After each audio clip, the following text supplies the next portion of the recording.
We provide you the platform to turn your dreams into reality. Give wings to your aspirations with KR Mangalam University. आज हम बात कर रहे हैं देश के उन लाखों सरकारी कर्मचारियों और पेंशनर्स की जिनकी रातों की नींद और दिन का चैन एक बहुत बड़ी खुशखबरी में बदलने वाला है। 8वें वेतन आयोग को लेकर एक ऐसी खबर सामने आई है जिसने पूरे सरकारी महकमे में हलचल मचा दी। केंद्रीय कर्मचारियों के लिए आने वाला वक्त किसी सुनहरे सपने से कम नहीं होगा। कयास लगाए जा रहे हैं कि फिटमेंट फैक्टर में होने वाली बढ़ोतरी के बाद कर्मचारियों के खातों में एरियर के रूप में 10 लाख से 16 लाख रुपए तक की मोटी रकम एक साथ जमा होगी। आज के इस वीडियो में हम एक एक पैसे का हिसाब करेंगे, कैलकुलेशन समझेंगे और जानेंगे कि आखिर ये पैसा आपके खाते में कब और कैसे आएगा। अगर आप सरकारी कर्मचारी हैं तो आपने फिटमेंट फैक्टर शब्द कई बार सुना होगा। असल में यही वो जादुई चाबी है जो आपकी सैलरी का ताला खोलती है। वर्तमान में जो चर्चा चल रही है उसके केंद्र में सरकारी संगठन की वो मांग है जिसमें उन्होंने फिटमेंट फैक्टर को 3.833 करने का प्रस्ताव सरकार के सामने रखा है। अब जरा तुलना करके देखिए, 7वें वेतन आयोग के समय ये फिटमेंट फैक्टर 2.57 था। अगर सरकार इस बार कर्मचारी संगठनों की 3.883 वाली मांग को हरी झंडी दे देती है तो सैलरी में जो उछाल आएगा उसकी कल्पना करना भी मुश्किल है। इसका सीधा मतलब ये होगा कि जिस कर्मचारी की आज न्यूनतम बेसिक सैलरी 18,000 है वो रातों रात बढ़कर सीधे 69,000 हो जाएगी। यानी आपकी बेसिक पे में ही लगभग 3 गुना से ज्यादा का इजाफा देखने को मिल सकता है। अब आते उस सवाल पे जो हर किसी के मन में है, 10 से 16 लाख का एरियर कैसे मिलेगा।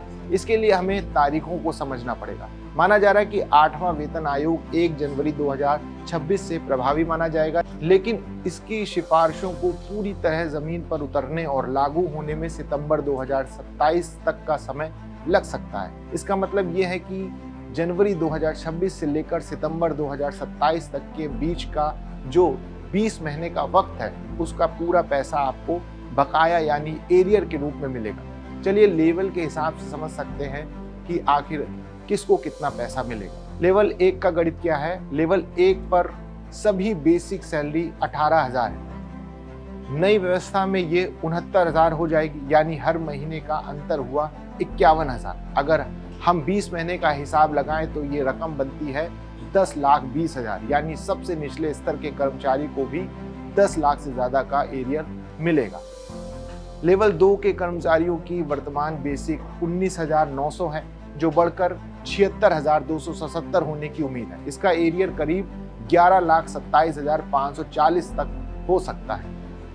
यहाँ बेसिक 21,700 से बढ़कर 83,176 हो जाएगी। एरियर की कुल राशि 12,29,500 होने का अनुमान है।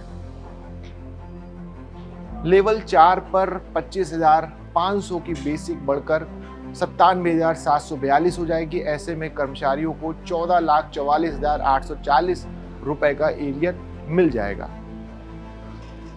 इस लेवल पर कर्मचारियों की मौज होने वाली है। 29,200 की बेसिक सैलरी बढ़कर सीधे 1,11,924 हो जाएगी और इनका 20 महीने का कुल एरियर बनेगा 16,54,480 रुपए। अब सवाल उठता है कि ये सब होगा कब? नियमों के हिसाब से 7वें वेतन आयोग की मियाद 31 दिसंबर 2025 को पूरी हो चुकी है। सरकार ने इस नए वेतन आयोग के पैनल का गठन 3 नवंबर 2025 को ही कर दिया था।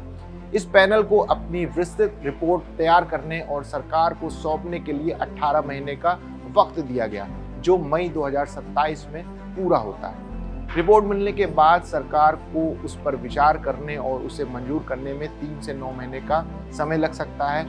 इस पूरी प्रक्रिया को देखते हुए एक्सपर्ट का मानना है कि सितंबर 2027 तक 8वां वेतन आयोग पूरी होने तक की उम्मीद है। यहाँ एक बात और गौर करने वाली है, ये पूरा कैलकुलेशन और ये आंकड़े उन मांगों पर आधारित हैं जो कर्मचारी संगठनों ने सरकार के सामने रखे हैं। अंतिम फैसला केंद्र सरकार को ही लेना है। वो फिटमेंट फैक्टर को कितना रखती है और इसे किस तारीख से लागू करती है। साथ ही बाजार में इस बात को लेकर भी बहस छिड़ी हुई है कि क्या पुरानी पेंशन योजना वापस आएगी या एनपीएस में ही सुधार होगा। लेकिन फिलहाल 8वें वेतन आयोग के इस सैलरी कैलकुलेशन ने कर्मचारियों के चेहरे पर मुस्कान ला दी। तो तैयार हो जाइए एक बड़े बदलाव के लिए। अगर आप भी एक सरकारी कर्मचारी हैं तो अपनी प्लानिंग अभी से शुरू कर दीजिए, क्योंकि साल 2027 आपके लिए खुशियों की सौगात लेकर आने वाला है। इस खबर पर आपकी क्या राय है? क्या आपको लगता है कि सरकार 3.833 फिटमेंट फैक्टर को मंजूरी देगी? कमेंट में हमें जरूर बताइए और देखते रहिए दैनिक जागरण।